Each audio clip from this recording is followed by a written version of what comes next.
Kagulat World, hindi sa lahat ng laban ay panalo, pero sa kaso ni Alexandra Alex Ayala, kahit talo, respeto ang nakuha. Sa kakatapos lang na laban sa round of 32 ng Japan Women's Open sa Osaka, natalo si Ala sa Czech rising star na si Teresa Valentova, 6-1, 6-2. Ngunit imbes na panghinaan, mas lalo lang tumibay ang loob ng Pinay tennis star at buong mundo ang napahanga sa top at determinasyon niya. Sa match stats, malinaw kung gaano kalapit sa elite level ang nilaro ni Alex. May 67% first serve rate, mas mataas pa sa 63% ng kalaban, pero kinapos sa conversion, nakakuha lamang ng 1-6 break points kumpara sa 6 out of 10 ni Valentova. Sa kabila ng 4 double faults at lamang sa aces si Valentova 3-0, hindi bumitaw si Ala at lumaban sa bawat rally, umaabot sa 53 total points won laban sa 69 ng Czech star. Ipinakita niya na hindi layo ang pagitan at kung consistency lang ang pag-uusapan, kaya niyang humabol. Ngayon, nakatingin na ang lahat sa susunod na dalawang laban ni Ayala sa Asia Swing. Una sa WTA 125 Jingshan Open sa China at pagkatapos ay sa Hong Kong Tennis Open, WTA 250 sa Victoria Park mula October 27 hanggang November Tour. Dalawang oportunidad ito para makabawi at makapagpakita ng mas matatag na bersyon ng sarili, parehong technical at mental. Maraming international commentators ang pumuri sa kanyang composure at maturity kahit sa pagkatalo. She plays with heart, sabi ng ilang Asian tennis analysts sa post-match coverage. Para sa isang 20-year-old na patuloy na binubuo ang pangalan sa WTA Tour, napakalaki ng aral ng laban na ito at mas malaki pa ang susunod na hakbang. Kung may isang bagay na pinatunayan ni Alex Ayala, ito yun, hindi kailangang manalo para mapahanga ang mundo. Ang kanyang fighting spirit, resilience, at disiplina ang patuloy na nagbibigay inspirasyon sa mga kabataang Pinoy athlete. At habang papalapit ang Hong Kong at China tournaments, isang mensahe lang ang malinaw, hindi pa tapos ang laban. Kung ngayon ay pinuri siya sa tapang kahit talunan, sa susunod, buong mundo na naman ang gugulatin niya sa panalo. Minsan, hindi sukatan ng tagumpay ang scoreline, kundi ang puso ng manlalaro. Sa katatapos lang na Japan Women's Open sa Osaka, natalo nga si Alexandra Alex Ayala sa round of 32 laban sa Czech sensation na si Teresa Valentova, 6-1, 6-2. Pero kung titignan mo ang laban, hindi ito simpleng pagkatalo. Ito ay isang leksyon, isang paalala kung gaano kalapit na ang Pinay tennis star sa antas ng mga top-tier players ng WTA. Sa unang set, agad na pinakita ni Valentova kung bakit siya itinuturing na isa sa pinaka-promising players ng Europe. Matindi ang kanyang control sa baseline, malalim ang mga return, at consistent ang placement ng bola. Pero hindi rin nagpatinag si Alex. Sa kabila ng early breaks na nakuha ng kalaban, nanatili siyang agresibo, pinilit ang mahabang rallies at naghanap ng teaming sa serve. Sa second set, nakita natin ang spark ng kanyang signature game, fearless, physical at puno ng tapang. Base sa official stats ng laban, mas mataas pa nga ang first serve percentage ni Ayala 67% kumpara sa 63% ni Valentova.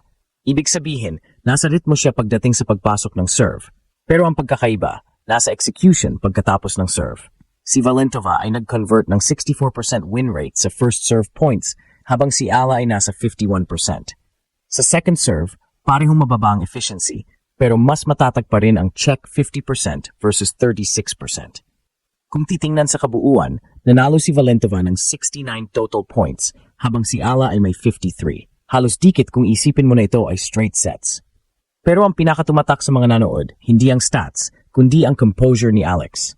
Kahit nakaharap ang isang mas mataas na ranked player, hindi siya bumigay sa attitude o energy. Nandun pa rin ang focus, lalo na sa mga crucial breakpoints kung saan muntik pa niyang makuha ang momentum.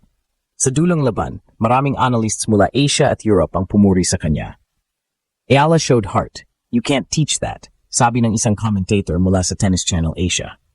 Ibig sabihin, kahit hindi siya nanalo, nakita ng mga eksperto ang kalidad ng kanyang mindset. At yan ang mahalaga sa long-term career ng isang athlete. At habang natatapos ang Osaka campaign, hindi pa tapos ang misyon ni Alex.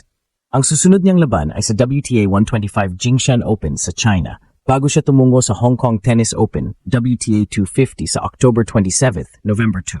Dalawang tournaments na magbigay ng bagong pagkataon para makabawi, magpakita ng growth at iparamdam sa buong mundo na ang laban ni Alex Ayala ay hindi pa tapos.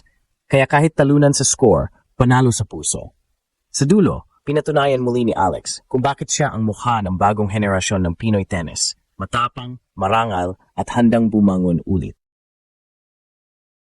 Hindi man nakalusot sa round of 32, ang performance ni Alexandra Ala laban kay Teresa Valentova ay nagbigay ng mas malinaw na larawan kung gaano kalalim ang level ng women's tennis ngayon at kung nasaan na si Alex sa labanang iyon. Ang Czech player ay kilala sa technical precision, samantalang si Ala ay umaasa sa aggressive baseline play at mental toughness. Sa kanilang sagupaan, kitang-king contrast ng dalawang sistema at kung paano dahan-dahang natututo ang Pinay na ayusin ang kanyang discard laban sa mga power returners ng Europe. Sa bawat rally, kahit madalas mapilit si Ala sa depensa, makikita ang effort niyang basahin ang pattern ni Valentova.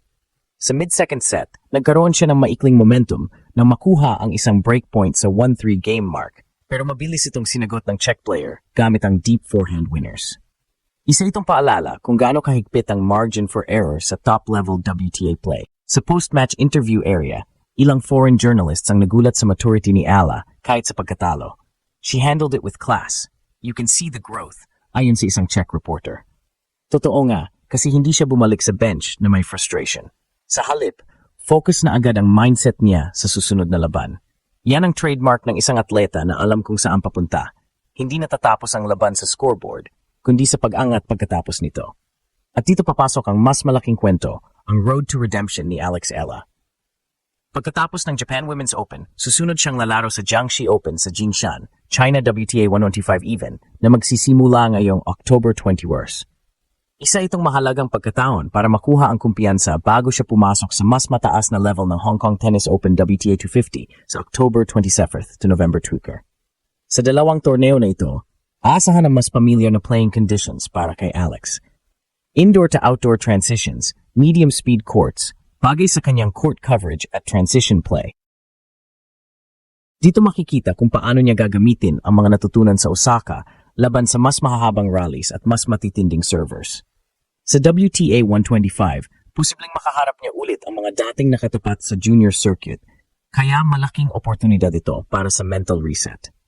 Ang kagandahan sa laban ni Ala ngayon ay hindi lang siya basta teen prodigy na may hype. Siya na ang isa sa mga standard bearers ng Asian tennis, dala ang watawat ng Pilipinas sa bawat stage. Sa social media, bumuhos ang suporta mula sa mga fans hindi lang sa bansa kundi sa Southeast Asia. She plays like she belongs, sabi pa ng isang comment sa WTA forum, isang simpleng linya, pero malalim ang ibig sabihin. Sa bawat talo, dumarating ang bagong pagkakataon. At kung may isang bagay na hindi pwedeng ituro sa kahit sinong atleta, iyon ay tapang, at iyon mismo ang pinakita ni Alex Ala sa Osaka. Sa China at Hong Kong, asahan ng buong mundo na mas matatag, mas matalim, at mas gutom sa tagumpay ang babalik sa court.